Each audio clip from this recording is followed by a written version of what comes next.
Hello, everyone. Welcome back. Today we have Mr. Mark Patterson, who has had one NDE that he's gracious enough to come and share with us. Welcome, Mr. Patterson. Shared experience, I think it's important to point out that as a child, I always knew things about people. I was very psychic. I was very intuitive. I always saw colors around people. I knew things about people that I probably shouldn't have known.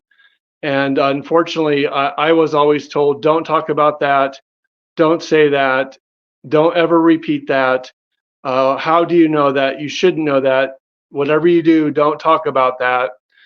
And so it was very confusing to have all this knowing and all this insight to be like really shunned and ridiculed, for being psychic.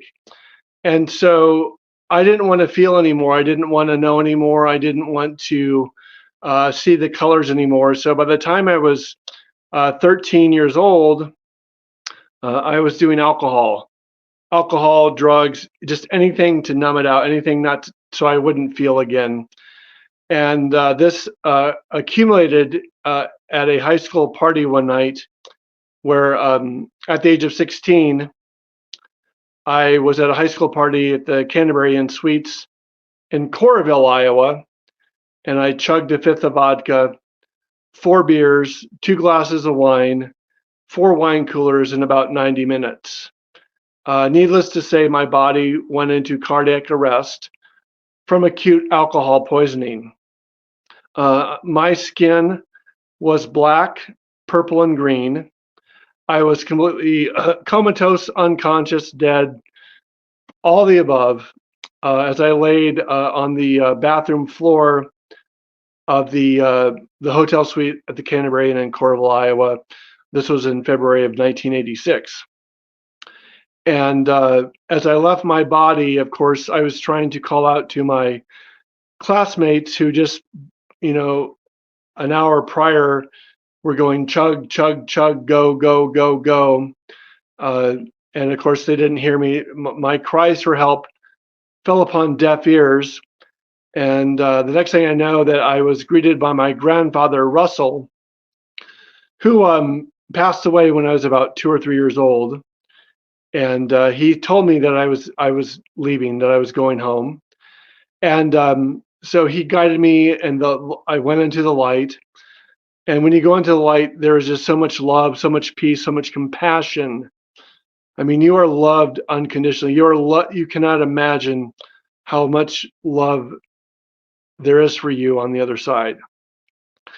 And then I was introduced to Russell took me to this place that I call like the City of the Clouds, very similar to what we saw in Star Wars, The Empire Strikes Back. And there were 7 angels.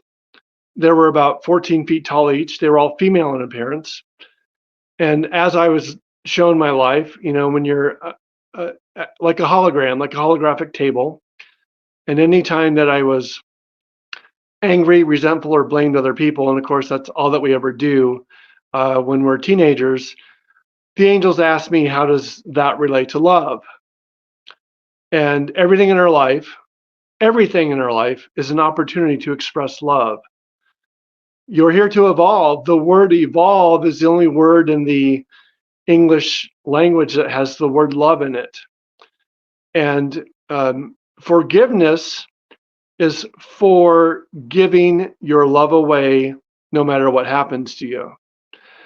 Now, if you're always out, getting the car, getting the promotion, getting the watch, and accumulating things, if you're always out for getting things, you are forgetting who you really are. And so everything in life is an opportunity to express love. And that's what we're here for. And people always ask, well, if there's so much love for us on the other side, why do bad things happen to good people? Why am I such a good person? All this crap happens to me. And the reason is because you wanted someone to forgive. You said that this time my soul was going to show love. My soul was going to express forgiveness, non-judgment, and compassion. Your soul wanted to demonstrate the power of love, and that's why. Now, if you look at Psalm 139:16, it says that every day, every action, every deed was recorded in your book before a single one had passed. Now, the book is referring to what many people call the Akashic records. Now, your life is the way that it is because you planned it out this way. You scripted your life out because you wanted to go through these opportunities to express love. And of course, we forget all this and we go into full blame, anger, rage. And if you always go into the blame game, you get the same game. You do the blame game, you get the same game. You get the same experiences over and over again until you learn compassion, forgiveness, and non judgment. And so then, as this, and we are multidimensional, we exist on many different realities. And they introduced me to a being that was probably about 30 feet tall, male in appearance. And this male angel had a lot of love for me, a lot of love and compassion for me, and was from a higher dimensional consciousness. And they explained to me that this male being was going to take over for where I had left from the time I was conceived to the 16. And they really talked to me about three different things. And that was sacred geometry, the ability to heal others through sound, and the Melchizedek priesthood. The reference in the Bible is Jesus is like Melchizedek, and thou forever shall be in the Melchizedek priesthood. And so, in a moment, in an instant, this 30-foot being formed an icosahedron, which is one of the Platonic solids, and entered my heart chakra and brought me back to life. And so, in New Age terms, I'm a walk-in. Or there was another aspect of me that came back through time and space, through higher dimensional realities, and took over from where Mark left at 16. So for the first few days of my life, about 3 or 4 days, I was very confused. I really didn't know where I was at. Everyone looked to be about this big to me. I didn't really comprehend anything. And then all of a sudden, by the 4th or 5th day, everything was downloaded. I knew that I was Mark. I knew that I was a sophomore at West High in Iowa City, Iowa. And I knew who my mom was. And all of a sudden, all the memories came back. And so I'm a walk-in. And, the people always ask me, well, what, was there a difference? And the walk-in made me more psychic. It made me more withdrawn. It made me more isolated. In fact, shortly after the near-death experience, I was up in Door County, Sturgeon Bay, Wisconsin, with a childhood friend, Peter. And we were up there. Door County, Sturgeon Bay is beautiful, one of the most beautiful places here in America. And, one morning I went to Peter's mom, and I went up to her and I go, look, you need to call your daughter right now and tell her not to come up. I mean, it's just really important that she just can't be here. And they kind of blew it off. They thought I was crazy. And again, later that day, I really reiterated that message that their daughter, Peter's sister, should not be up there. And, later on that night, I was like, look, you need to call your daughter now and tell her not to come up here. And so they got real offended. They got really upset with me. They basically sent me home back to Iowa on a Greyhound bus the next morning. And unfortunately, Peter's sister, their daughter, was killed in a car accident on the way up. And so again, I went, I don't want to do this. I did what I was guided to do. I believed in the message. I delivered the message, and she's dead now.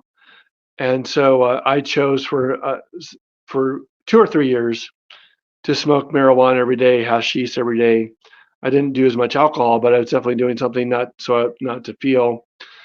And then around the age of 18, I was introduced to Dick Sutphin's work. Dick Sutphin wrote the Simon and Schuster best-selling book, "You Were Born Again to Be Together," which was about karma, reincarnation, and soulmates. And I was also introduced to Jerry Bowman and Joe Albiani. Jerry Bowman was a Vietnam vet. He was a trance channel, and Joe Albiani was an attorney out of Boston. Now, most people probably have not heard of Jerry Bowman or Joe Albiani, but you probably have heard of Shirley MacLaine. Shirley MacLaine, her channel was Kevin Ryerson, and Kevin Ryerson channeled John the Apostle. And Jerry Bowman would become a trance. He would go into trance, and Jerry would also channel John the Apostle. And as I found myself listening to Jerry and John speaking through Jerry, giving really profound spiritual information, insights, John started to speak to me. He would start giving me information like, we never use the truth to be right. We never use the truth to make others wrong. We never use the truth to score points for our ego. We never use the truth to belittle others. A master is not called a master because he himself says so. A master is called master because those who witness him say he is master. And he would say things like, the kingdom of God is within you.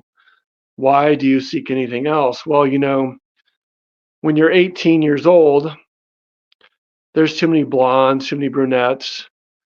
Of course, there's Nature Boy Ric Flair, woo, and there's sports and there's all these things. And, of course, 30 some years later, actually 40 some years later now, wow, you kind of wonder, or maybe I should have listened to John a little bit more. Maybe I should have, paid attention a little bit more. And so from about the ages of 18 to 25, I received a lot of information, not only like I'm talking now to John, but also John would come to me in the dream state. He and Lazarus also from the Bible, came to me and spoke to me a lot between the ages of 18 and 25. And now you have to keep in mind about this. I know that I didn't tell anyone about my near-death experience. I think I told 2 people. I told the girl that I was dating in Charleston, South Carolina from 92 to 93, 92, 93, 94, somewhere around there. And I told my best friend in Iowa, Dean Jacobs, he's still in Iowa. He's a chiropractor and acupuncturist. They're the only 2 people that I knew. Now, as a child, I forgot to tell you this, but this is important. So as a child, I used to dream over and over again that all the gifts, everything I wanted, Disneyland, Disney World. I didn't go to Disneyland until I was like 37. But Disneyland, Winnie the Pooh, Tigger, feeling love, feeling special, feeling like I belonged, feeling that I mattered, feeling that I was something, that people understood me. All those things that I wanted as a child, I always found them inside my bedroom closet. I would dream over and over again at night that I was inside my bedroom closet. It was inside my bedroom closet where I felt loved, that I felt belonged, that I felt magical. Well, 10 years after my near-death experience, I got a phone call from a woman I never met, I never spoke with before. I really don't know how she got my number. She called me at 1:30 in the morning. She described verbatim my near-death experience. She talked to me about sound, healing through sound, sacred geometry, the Melchizedek priesthood, that I was a walk-in, that this being came back through time, space, and dimensional realities. And then she told me about the dream I had over and over again as a child. She said that you used to dream over and over again about your bedroom closet. Of course, I was absolutely floored. I'll just, for argument's sake, I'll just say her name was Deb. And so that was, I crossed over in 86. So she called me in 95, 96, somewhere around there. Then we met up in person. She was a real person in 96, 96, 97, somewhere around there. We met up at the Four Corners Monument. And unfortunately, the last I heard from her was in 1999. I've not heard from her since. So, and as my life continued, as I continued to evolve, in 1992, I moved to Charleston, South Carolina, which is still I still go down to Charleston about once, twice a month.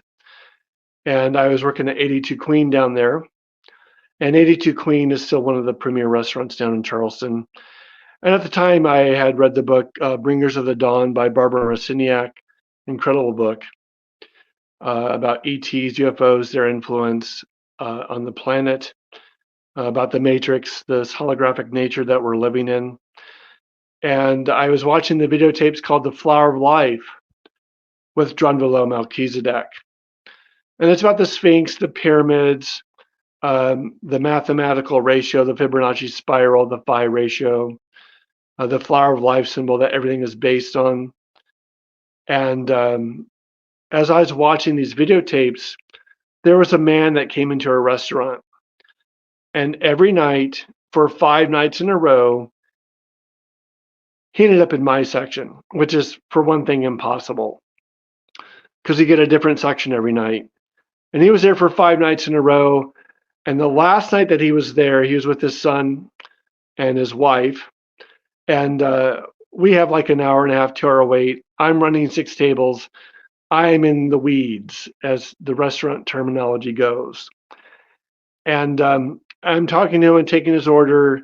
Hey, thank you so much for coming back. I've waited on you the last 5 nights in a row. He's like, yeah, yeah. And all of a sudden, this female voice, this angel, comes to me, and she goes, we need you to talk to him, and they're pointing to him, about the videotapes you're watching. And they're like, we need you to talk to him about the videotapes you're watching. And I'm like, I'm buried. It's like, I'm just not going to, what am I going to say to this guy, right? So I go to leave from the table. I was physically pushed back in front of the table by an unseen force. And the female voice comes back to me and goes, no, we really need you. We need you to do this. We really want you to talk to him about the videotapes you're watching right now. So I look at him and I go, because what am I going to ask this guy, right? So I look at him and I go, hey, are you a mathematics professor? And he looks at me and goes, Mark, what did you really want to ask me? And I kind of laugh. I go, well, I'm watching these videotapes on the flower of life, sacred geometry, the Sphinx, the pyramids. He goes, Drunvalo Melchizedek, where did you get those tapes? I have to have those videotapes. And I was like, hey, those videotapes don't belong to me, but I'll call Rosemarie and see if I can give them to you. He's like, please call her. I have to have those videotapes. So the next morning I call Rosemarie and go, hey, this guy's name is Roger. Roger's from England. He's adamant that these videotapes belong to him. He says he's got to have them. Are you okay? I'm done with them. I've watched them a few times. Are you okay if I give them to him? And, she goes, yeah, I guess. I don't see why not. So the next morning I met Roger and his son, Sean. Sean and I we are the same age. And I give him the videotapes and I don't hear anything back from him. I just think I'm never going to hear from this guy again, and that's fine. And about 3 months pass and I go to work one morning. And again, the angelic voice, the female angel comes back to me and says, we need you to go to your manager and ask her if you can go home now. I'm like, whoa, what? I just got here. I'm supposed to work. They're expecting me to work. They're like, and again, the female angel goes, look, we this is important that you do this. And so I go to, her name was Melissa, Missy Miller. And I go, hey, Missy, I'm just not I'm feeling a little off. Is it okay if I go? She goes, yeah, we're not going to be very, very busy today. Please, you can go. So the female angel comes back to me and goes, please just stop. Please don't stop anywhere. Please go directly to your apartment. I was living in a carriage home about 20 minutes, 25 minutes from 82 Queen down on King and Queen Street there. And so I'm walking home. As I open the door, the phone rings. It's Roger calling me from France. And he says, hey, Mark, thank you so much for the videotapes. They were awesome. How would you like to meet Drunvalo? How would you like to work with Drunvalo Melchizedek in person? Like, of course, man, what's going on? What do I need to do? What's going on? What's happening? And he says, Drunvalo's doing a workshop. It's for 10 days. It's in Cope Crest, North Carolina. Everything's been paid for. Thank you so much for the videotapes. And, Deepak Chopra calls this synchro destiny. Like you're in the right place at the right time. You trusted, and that you allowed the universe to present that to you, to give that to you. And I really believe that we are guided. I really believe that we have that capacity, that ability to receive information from our guides and angels. In fact, I just had a client yesterday, that was talking about, seeing things on her doorbell camera. And I kind of looked at it, and in fact, there was a real young female. There was a young child, maybe like 4 or 5 years old. And I got this message really clear, that, and I asked her, I go, did your mom have an abortion or a miscarriage? And she was floored. Angie was floored. Couldn't believe. She was like, how did you know that? She says, I've never told anyone. So her mom, unfortunately, was forced to have an abortion because her father was having some really difficult legal issues. And I said, well, that's basically the unborn spirit of your sister that is still around you. So, and again, that's just, information that you're being guided. We're meant to be guided. We have all these angels and guides around us. We have this inner sense, this inner knowing. Sometimes you just know stuff. You just know what's going on. Sometimes you just have this inner knowing, the sixth sense, a psychic intuition, a gut feeling. Your emotions are telling you. You get that bad vibe, that bad feeling. Trust it. Normally we have two guides. They could be grandparents that passed away when we were really young, or they could have been with us in other lifetimes. And then we have different angels. Angels are often helpers. Sometimes they've been with us in incarnations before. Sometimes they've watched over us over lifetimes. And the number of angels that you have can fluctuate throughout your life depending on what you have going on. If you're having a medical emergency, you're going to have a lot more angels than if you're feeling pretty good, or if you're inviting or invoking angels, then they'll be with you as well. But in general, we always have two primary guides that stay with us from conception till we cross over, and then we have the angels with us as well.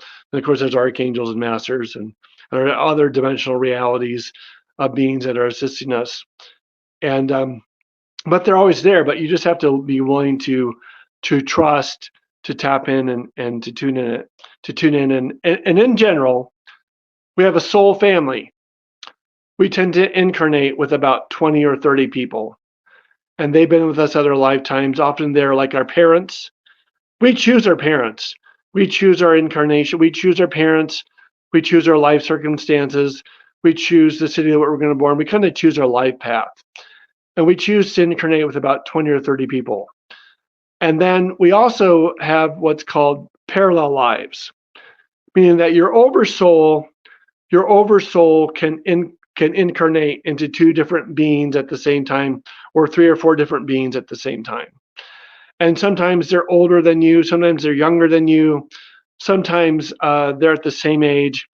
And when we run into someone that is our parallel life, we either bond with them, click with them, and it's just like we just gel. We just feel like we've known each other forever, or we just don't get along. We don't like him whatsoever.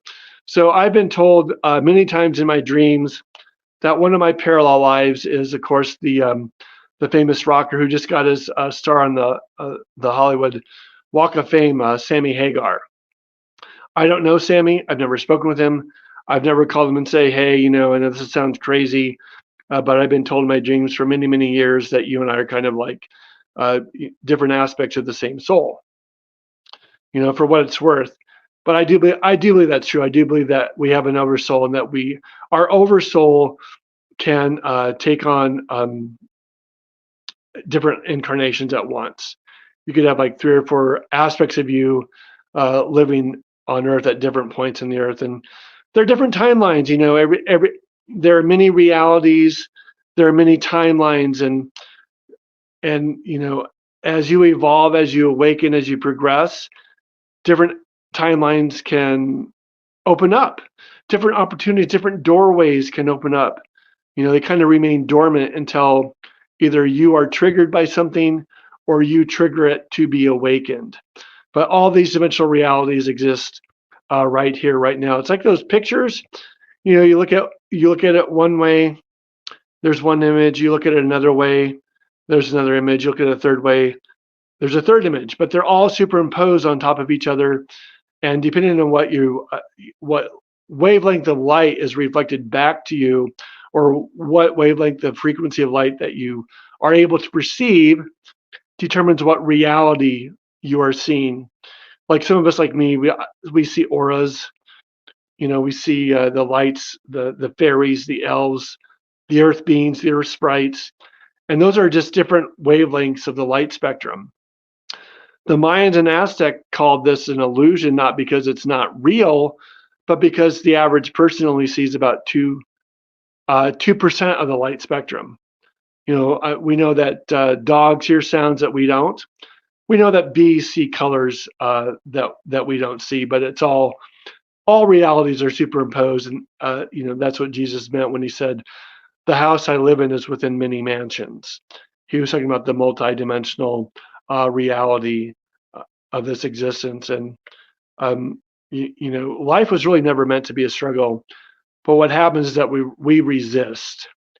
We resist who we really are, and it is in that resistance that life becomes a mirror, a reflection of that resistance. See, Jesus was in the scene. Mary and Joseph were his scenes, and the scenes wrote about 7 truths. The 7 truths of the scenes, and one of them being is that everything in life is a mirror. Everything in life is a mirror, a reflection of what's going on within you. And the person that you don't like is just an aspect of yourself that you don't like. And the person that you love is just an aspect, or is mirroring back to you the aspects of yourself that you love. And so everything really is an inside job. Everything is a reflection of what's going on within you, and that's why you have to learn to see yourself. And this is John told me this 30 some years ago. You have to learn to see yourself in all things, all people, all aspects, learning to use the world as your mirror, learning to see yourself in that reflection of those people, those things, those circumstances, those places, because it's all being reflected back to you, so that you will grow and evolve. And that's what we're here to do. We're here to express love. We're here to be love. We are here to forgive. And forgive doesn't mean that you forget, but it does mean that you're capable of loving. Immaculée, the story of Immaculée, the lady that was in the Congo in Rwanda, 93, 94, when they had the Civil War. And she was forced to live in a bathroom of a house. Her and 7 other people survived in a bathroom of a house for 91 days. And after the dust settled, after everything kind of cleared away and the conflict was over, they found the main perpetrator, the main individual who kind of sparked all this civil war, the conflict in Rwanda. And they basically gave her a baseball bat and a machete, and they said, they said, here's this guy, do whatever you want to with him. And she really found a way. She couldn't do it. She really found a way to really open her heart and express love and forgive this individual. I mean, she understood the assignment. I mean, that's easier said than done, but that's really what it's about, is that to to love regardless of what happens to you. Forgiveness is for giving your love away. And it's because you said, this lifetime, my soul is going to show the power of love. And she did it. I've also seen Elie Wiesel, who was the Nobel Peace Prize winning Pulitzer Prize author, Holocaust survivor, and he talked about the power of forgiveness and what he went through, and that's really what it comes down to. So I guess if someone has asked me, well, what did you really get from your near-death experience? Because 98% of people that have near-death experience have this the love that you cannot fathom how loved you are on the other side. You are loved so much. And so the three things that I really got from my near-death experience is: one, you are loved. You are loved no matter what. And it's really, there, you are loved no matter what. Number two is that you've never done anything wrong. I'm going to say that again. You've never done anything wrong. There are only actions and consequences. We're the ones that put all the fear, guilt, and shame onto what we do or what we don't do. And the third thing is that you're never alone. You're always surrounded by departed loved ones. You you you always have your guides and angels, but you're never alone. And I guess to add the fourth thing is that God, whatever you want to call it, and this might be the most important thing, God, Buddha, Krishna, Jesus, whatever you call it, higher power, source, universal, the Tao, it is within you right now today. It is within you every moment of your life. It is within you right here, right now, today. And you don't have to die physically in order to experience it. It's not that we are ascending on this planet. We are remembering who we really are. We are awakening our spiritual gifts. We are returning. We are not ascending into heaven. We are restoring, we are returning heaven back to earth. And that's what's going on right now, because we talk about, quote, ascending into the fifth dimension. The fifth dimension is already within you right now today. It's that you are tuning into it. You are tuning more into it. The word apocalypse means removing the veil. There's people all over the planet right now. They're having an awakening. They've never meditated before. They've never had any yoga. They've never done any qigong. They haven't done any spiritual practice. And then one day, boom, the light bulb comes on and they get it. It's happening all over the planet right now, across the globe, that people are having these awakenings. And it's really beautiful. It's really amazing. There are literally, pay attention to this now, there are countless millions of beings that are lined up to be born on Earth right now. They're lined up from all stars, all galaxies, all dimensional realities, because they want to see what's going on, because this is what's happening. This is what you need to understand, is that as we awaken, as we shift from this 3D awareness, as we awaken to who we really are, as we remember our true spiritual gifts, it's going to create a domino effect. It's going to create a chain reaction that simultaneously galaxies throughout all over the universe will have the same awakening, and it'll start right here on Earth.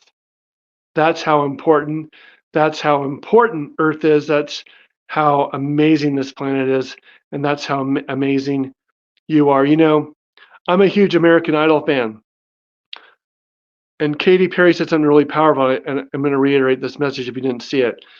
But as we know, Loretta Lynn's granddaughter is performing uh, on the show, and I can't think of her name now. I think her last name is Russell. I don't know what her first name is.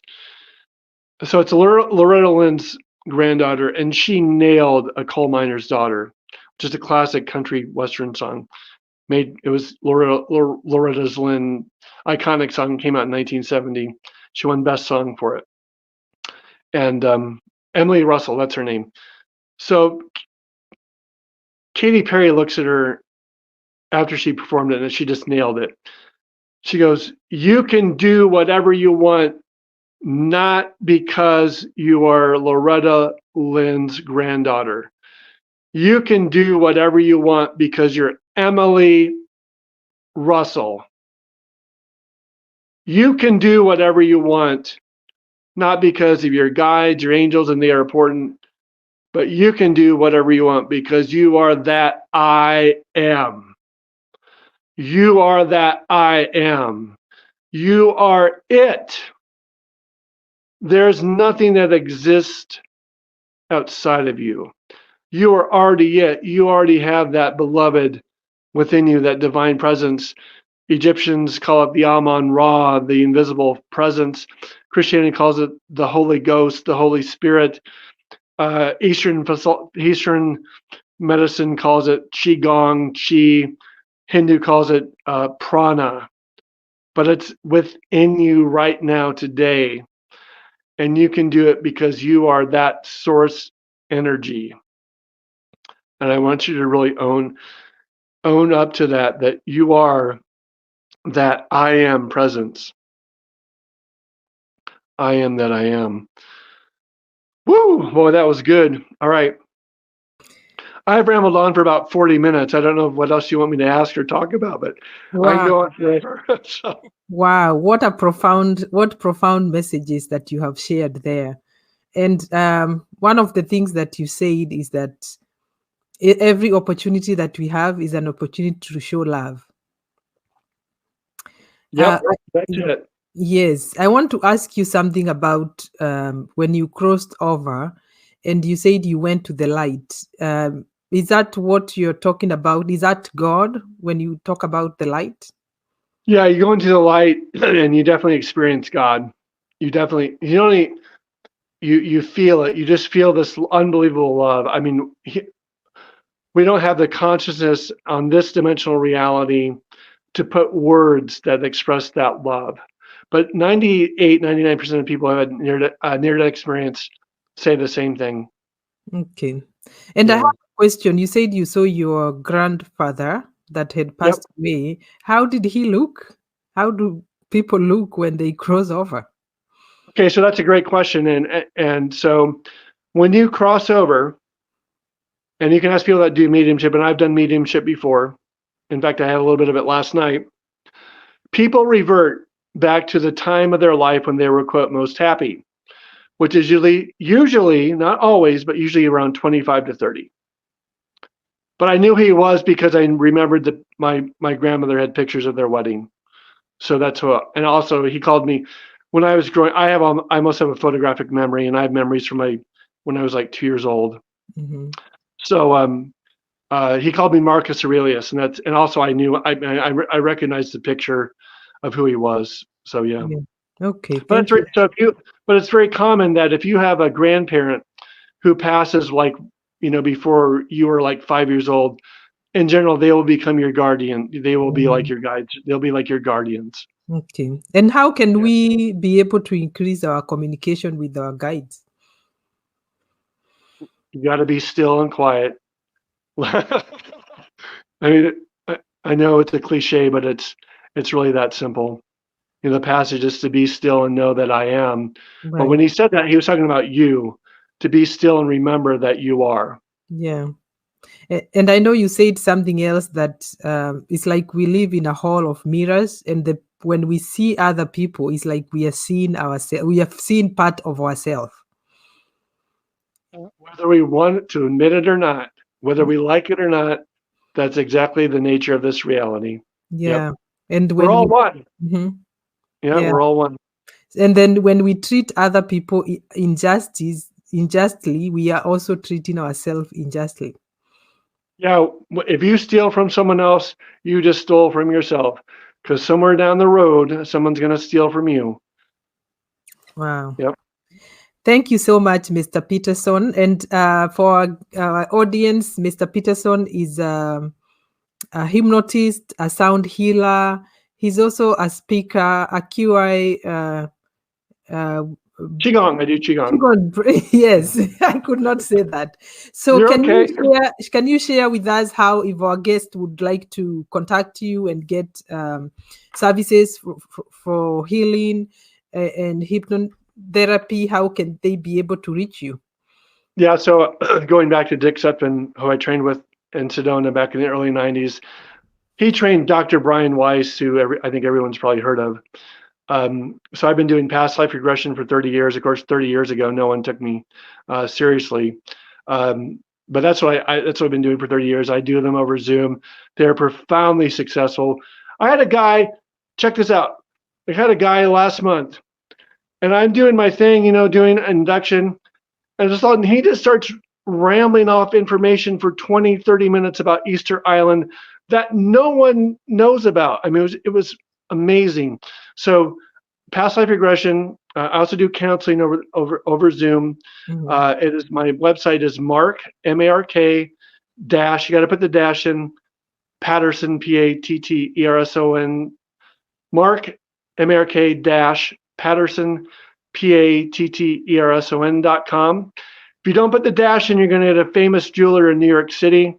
And then I'm on Instagram. My quote Instagram ministry is at Sedona Mark Patterson. But please feel free to contact me. I love working with people. We get so many breakthroughs, challenges that have plagued people their entire lifetimes. All of a sudden, the breakthrough comes. It's really powerful. It's really transformational. Yeah, absolutely. Thank you so much. And we're gonna attach his website in the below the video so that our audience can be able to reach you. Thank you so much, Perfect. Mr. Peterson, and thank you, audience, for watching. Thank you. Blessings. Namaste. Please go at peace and do your best. Thank Thank you. you. Goodbye.